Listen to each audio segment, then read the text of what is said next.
السلام عليكم ورحمة الله وبركاته. نبياتنا محمد صلى الله عليه وسلم اندي لالو ሴት ልጅ ለአራት ነገሮች ሲባል ትገባለች። ለገንዘቧ፣ ለዘሯ፣ ለመልኳና ለዲኗ ሲባል ዲን ያላትን ካልመረጥክ እጅ አመድ አፋሽውን እላለሁ። ቡኻሪ ዘግቦታል።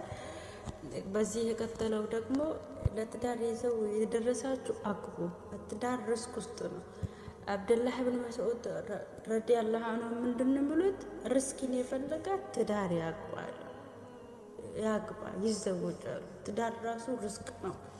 ረሱላችን ሰለላሁ ዐለይሂ ወሰለም ስለ ትዳርና ስለ ርስቅ ሲያወሩ ምንድነው ያሉት? እኒ ረዝቅት ሁባሉ የከዲጃ ረዲየላሁ ዐንሃ ውዴታን ተረዝቅ ያለው ፍቅር ራሱ ርስቅ ነው እላችኋለሁ። በቻላችሁበት አቅም አግቡ፣ ተዘወጁ፣ ዲን ያላትን አግቡ እላለሁ። ባረከላሁ ፊኩም።